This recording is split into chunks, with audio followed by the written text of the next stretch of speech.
Bon, je reviens de mon meilleur concert de casserole. En vrai, ce truc-là, j'y croyais pas forcément au début. Au final, c'était pas si mal parce que on fait pas mal de bruit avec les casseroles et puis ça a aggloméré des gens. J'ai l'impression à la fin, on était pas mal. C'est parti en manifestation spontanée. Ouais, c'est une bonne idée au final.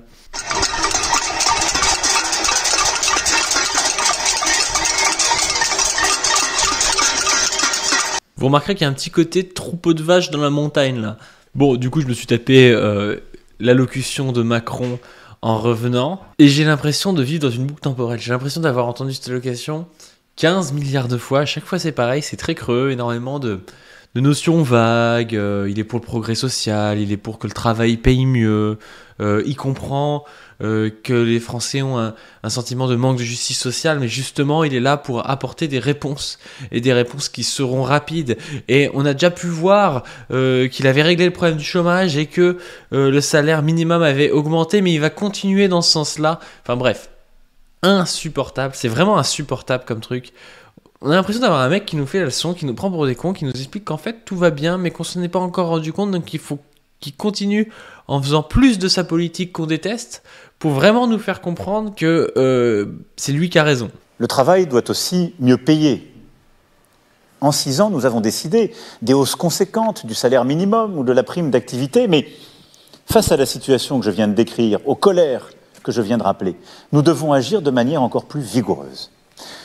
C'est pourquoi j'ai proposé de recevoir les organisations patronales et syndicales dès demain matin, pour celles qui y sont prêtes. Et la porte sera toujours ouverte. Et cela afin d'ouvrir, sans aucune limite, sans aucun tabou, une série de négociations sur des sujets essentiels. Améliorer les revenus des salariés, faire progresser les carrières, mieux partager la richesse, améliorer les conditions de travail, trouver des solutions à l'usure professionnelle, accroître l'emploi des seniors et aider aux reconversions. Ce nouveau pacte de la vie au travail sera construit dans les semaines et les mois qui viennent par le dialogue social et les accords très concrets au niveau national, mais aussi au plus près du terrain, que les organisations syndicales et patronales sauront trouver. Vous avez vu le niveau de mensonge du mec, mais c'est incroyable, hein. C'est vraiment incroyable, il n'y a aucune honte, hein. Le type n'a pas écouté les syndicats, il a refusé de les recevoir, il a passé sa loi par le truc le plus antidémocratique du monde, donc le 49.3, en matant toutes les manifestations par le gaz lacrymogène, par la police, par des gardes à vue abusifs, par la matraque, tout ça. Ensuite, quand c'est passé au Conseil constitutionnel, il a promulgué la loi qui avait été retoquée, donc il aurait normalement dû remettre au Parlement s'il avait été un tant soit peu démocrate. Non, lui il l'a promulgué pendant la nuit comme un voleur, comme disait Ruffin. Et là il vient nous dire, oui, on va parler du travail, on va parler de l'usure, du droit au travail, alors que lui a détricoté le droit au travail, qu'il a enlevé tous les facteurs de pénibilité au travail, et qu'il a détruit en fait tout ce qui était une sorte de bouclier pour les gens qui sont dans la misère, pour les gens qui ont besoin en fait de réformes sociales dans ce pays. Non, lui il a enlevé tout ça, il nous explique non mais on va recevoir les syndicats, ça va bien se passer, vous inquiétez pas, dès demain je les reçois. Et ce qu'il dit pas là-dedans, c'est que les syndicats, comme ils se sont fait cracher à la gueule depuis 3 mois et que ils voient très bien que parler avec Macron c'est comme parler à un mur, ils ont refusé de venir demain. Parce que demain, on parlera pas de retraite et que eux, ils sont encore sur la réforme des retraites pour faire bouger les lignes et pour arriver à obtenir le retrait de cette réforme. Donc en fait, ce que va faire demain Emmanuel Macron, c'est parler avec le patronat. Mais en fait, c'est bien parce que ça permet de montrer au grand jour ce qu'est le système néolibéral actuel, avec une élite bourgeoise. Là c'est Macron, mais ça pourrait être un autre en fait, on s'en fiche, mais c'est une négociation tout le temps entre le politique et le patronat. Il y a Nathalie Arthaud qui a fait un tweet sympa à ce sujet le 15 avril là. Elle met 49.3, promulgation à 3h26 du matin, la réforme des retraites imposée à la hussarde jusqu'au bout. Habituellement les institutions démocratiques masquent la dictature de la bourgeoisie, aujourd'hui elle est de plus en plus évidente, notre perspective est claire, se battre pour la renverser. Mais c'est vraiment ça, son histoire de dictature de la bourgeoisie. D'habitude, on voit les institutions, on a l'impression qu'il y a un jeu parlementaire, en fait, on joue au jeu institutionnel, Et donc on a l'impression que c'est démocratique. Même si 2005, le vote contre la Constitution européenne nous a montré que, dans tous les cas, quand le peuple voulait quelque chose, si la bourgeoisie voulait l'inverse, la bourgeoisie finissait par imposer ce qu'elle voulait. Mais là, c'est encore plus évident, quoi. Les institutions et la démocratie française actuelle, la démocratie bourgeoise, elle n'a aucun rôle à part faire passer le pouvoir de la bourgeoisie qui est incarné ici par Macron. Et on peut faire ce qu'on veut. Si Macron a décidé que la retraite c'est 64 ans, on peut être 99% de la population à ne pas le vouloir. Macron continuera à dire que la retraite, ça va être 64 ans. Parce que son but, c'est de faire de l'argent sur le dos du travail des Français et de les soumettre au maximum. Et c'est pas de rendre les Français heureux. Il y a un truc qui est intéressant aussi dans cette allocution, c'est quand il commence à parler du fait qu'il va recruter des gendarmes. L'état de droit est notre socle. Et il n'y a pas de liberté sans loi, ni sans sanction envers ceux qui transgressent le droit des autres. Dans ce but, nous continuerons à recruter plus de 10 000 magistrats et agents, continuerons d'améliorer le fonctionnement de notre justice, et nous sommes en train de créer 200 brigades de gendarmerie dans nos campagnes. 200 brigades, je rappelle qu'il y a entre 6 et 40 gendarmes par brigade, donc ça fait, je sais pas, jusqu'à 8000 gendarmes, on va dire peut-être 2 à 4000 gendarmes. Vous imaginez, on pourrait avoir 2 à 4000 profs? Non, on va mettre 2 à 4000 gendarmes pour mater le mouvement social. Au final, c'est ça, hein, c'est pas pour des choses un peu intéressantes pour la population. Non, c'est parce que Macron voit qu'aujourd'hui ça commence à chauffer pour sa caste, pour la bourgeoisie. Et pour arriver à garder le pouvoir, il est obligé d'avoir un maximum de policiers et de gendarmes. Et puis le problème, c'est que quand on prend autant de personnes d'un coup, quand on prend 4000 personnes d'un coup, on est obligé de prendre à tout va. Et donc on se retrouve encore une fois avec des gendarmes qui sont plutôt mal sélectionnés. Là-dedans, il y aura des gens qui auraient plus mérité d'avoir le concours avant, mais il y aura aussi des types choisis un peu au rabais parce qu'on a besoin d'en prendre beaucoup.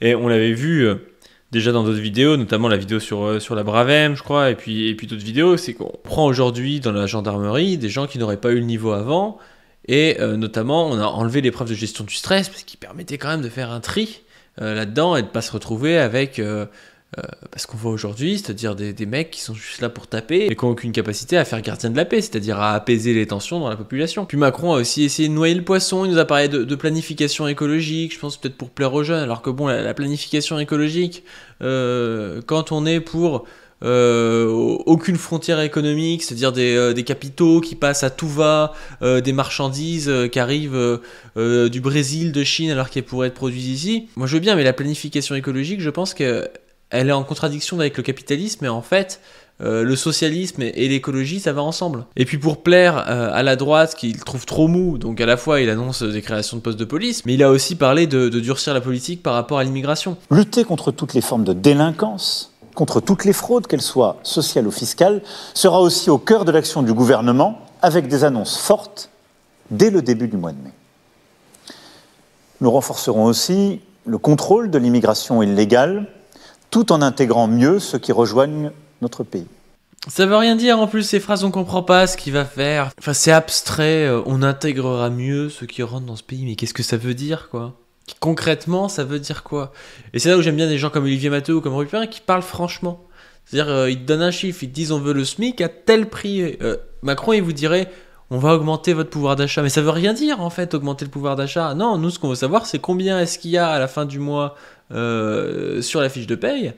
Et est-ce qu'il va y avoir une inflation de dingue qui fera qu'on du coup on pourra pas utiliser notre argent? Mais c'est pas des grands mots sur on va mieux intégrer les gens et vous allez voir, les gens seront plus heureux en France. D'accord, super. Bref, moi je m'énerve peut-être pour rien, mais c'est insupportable, je trouve ces discours. On a eu pas mal de réactions. Il y a une réaction qui était intéressante, c'était celle de Pierre Rosanvallon, en plus, qui est un historien plutôt centriste, plutôt macroniste, qui nous a expliqué que nous sommes en train de traverser, depuis le conflit algérien, la crise démocratique la plus grave que la France ait connue. Et il a fait toute une allocation là pendant 5 minutes, qui est assez intéressante, que je vais pas vous mettre parce que Quotidien est assez chiant sur les droits d'auteur, du coup vous pouvez pas le voir. Et vous tapez Pierre Rosanvallon sur Twitter par exemple, ou sur YouTube, je pense que vous le trouverez aussi, Quotidien, et vous verrez son allocution complète. Mais c'est assez incroyable cette histoire, parce que quand on se dit qu'il y a des mecs qui sont des bourgeois, profs de fac, macronistes, qui lâchent Macron, et qui commencent à nous expliquer que le mec est autoritaire et qu'il doit revenir en arrière, bah, ça montre à quel point Macron est affaibli et délégitimisé. En gros, Macron croit avoir gagné, mais il est tout seul. Il est tout seul. Même les mecs qui le supportaient de base et qui devraient le supporter, qui doivent gagner 5-10 000 euros par mois, qui sont centristes, qui ont peur des extrêmes et tout, ils l'abandonnent. Il est tout seul. Et c'est pour ça qu'il ne faut pas lâcher. Et celle qui a très bien compris ça, d'ailleurs, c'est Sophie Binet. Sophie Binet, la nouvelle secrétaire générale de la CGT, elle n'a pas lâché du tout. Elle s'est retrouvée sur un plateau télé, sur BFM TV, avec des journalistes comme on connaît à BFM TV, c'est-à-dire plutôt pro-Macron. Elle a bien expliqué que là, le problème, c'était pas de parler, je sais pas, de la planification écologique ou de ce qu'on allait faire sur le travail après, mais c'était toujours l'histoire des retraites et qu'on comptait bien gagner. Et je trouve qu'elle l'a vraiment fustigé, elle a utilisé des bons termes. Moi, j'aime de plus en plus Sophie Binet parce que je trouve que déjà, elle est assez douée à l'oral. Elle tombe pas dans les pièges, elle arrive bien à répondre face à des journalistes en plus qui sont quand même vachement contre elle. Et elle tient la ligne du Congrès, et c'est ce qu'on lui demande au final. Des fois, Philippe Martinez, il sortait un peu ses avis. C'est un peu ce que je reproche aussi à Roussel. C'est que moi, j'adore le programme du PCF. Je pense que c'est le meilleur programme de la gauche institutionnelle, clairement. Je pense que le programme du PCF est meilleur que le programme de la France Insoumise, que le programme de LV, que le programme du PS. Et puis après, je connais moins les programmes du NPA, de Lutte ouvrière, mais c'est pas la gauche institutionnelle, quoi. C'est pas la gauche qui se présente en disant nous on veut être élus. Ils se présentent plutôt pour représenter leurs idées et puis amener des gens vers eux, quoi, avoir toute la médiatisation qu'il y a autour d'une élection, mais c'est pas vraiment pour gouverner, quoi. C'est pas des partis de gouvernement. Et même s'il y a des endroits où je préfère la France Insoumise, des fois ils sont plus précis sur l'écologie. Et moi je pense que aujourd'hui avec la crise politique, parler de 6ème République, c'est urgent. Mais le PCF a un super programme. Un programme qui est plus à l'avant-garde sur les questions économiques, de retraite, de cotisation sociale, de réappropriation du travail par les travailleurs. Mais aussi, il est solide sur l'écologie, sur le féminisme, sur plein de choses. Mais le problème, c'est que Roussel, il fait pas mal de sorties par rapport à ce programme. Et ça, c'est gênant, parce que des gens votent un programme en congrès, et ils élisent un représentant, qui est censé être quelqu'un qui va soutenir la ligne de ce programme. Et quand la personne commence à sortir, c'est gênant.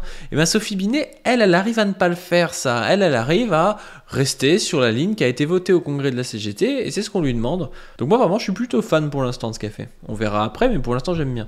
Et donc voilà ce qu'elle a dit en réaction à l'allocution de Macron. Il y a toute une série de choses qu'il aurait pu dire, mais de façon concrète, pas de miroir aux alouettes, comme il a fait là ce soir, où j'ai envie de vous dire, c'est presque poétique, tellement c'était creux. Enfin, il y avait quand même quelque chose un peu de cet ordre-là, quoi. On avait l'impression d'un scénario, d'un grand théâtre qu'il nous rejouait, mais qui était en déconnexion totale par rapport à ce qui se passe dans le pays depuis 3 mois. On pourrait parler de grand enfumage. Enfin, c'est en décalage complet par rapport aux aspirations des salariés, des jeunes, et puis encore plus des personnes qui sont mobilisées et qui, je le rappelle, pour certains, ont fait 40 jours de grève, ont perdu plus d'1 mois de salaire. J'aime bien le terme de grand enfumage parce que c'est vraiment ça. Hein. Bref, c'est pareil, vous pouvez aller voir l'interview complète sur BFM TV. Je vais pas vous mettre 24 minutes d'interview comme ça. Mais voilà, aujourd'hui, on vise le 1er mai, évidemment, même si c'est un peu loin, mais on vise aussi plein d'actions comme ça. Moi, je trouve que c'est intéressant de continuer à montrer qu'on est là, parce qu'il y a eu un sondage qui est sorti qui nous disait qu'il y avait 64% de la population qui était pour que le mouvement continue, et qu'on avait 47% de la population qui était pour que le mouvement s'intensifie. On a 90% de la population qui pensait que cette allocution n'allait rien changer. Donc il n'y a aucune raison qu'on abandonne. Nous, on est majoritaire. Au bout d'un moment, c'est ça la démocratie, on est majoritaire, on est habitué en plus. Moi je trouve que sortir, faire des actions comme ça, c'est le meilleur moyen de se rencontrer, de s'organiser. Moi j'ai connu plein de personnes là, grâce à ces manifestations, grâce à ces actions, et je compte bien continuer à connaître des gens, et à ce qu'on puisse s'organiser au niveau local, et par la suite peut-être pouvoir faire quelque chose de plus grand au niveau national. Et Macron, lui, il est toujours aussi esseulé. Sophie Binet, elle a aussi annoncé dans cette interview que pour le 1er mai, il y aura des syndicats de tout le monde qui viendra en France pour soutenir le mouvement syndical français. Donc voilà, nous, on est comme il y a 1 mois ou 2 mois, en fait. On n'a pas perdu, on n'a pas gagné non plus, mais ce qu'on sait, c'est que Macron, il ne peut pas gouverner comme ça, et qu'on n'aurait sûrement aucun intérêt à lâcher. Alors on voit que Laurent Berger est prêt à lâcher, lui, parce que je pense que Laurent Berger, c'est quand même pas quelqu'un qui a des très très grandes convictions sociales. Mais pour l'instant, tant qu'il lâche pas, c'est bien de le garder avec nous. Mais nous, on va continuer sur ce cap-là le plus longtemps possible. Et déjà, tout ce qui est grève, action et tout, ça coûte cher. Et Macron le sait. Mais en plus de ça, le fait de ne pas pouvoir gouverner, bah, c'est quelque chose d'insupportable pour lui. Donc il faut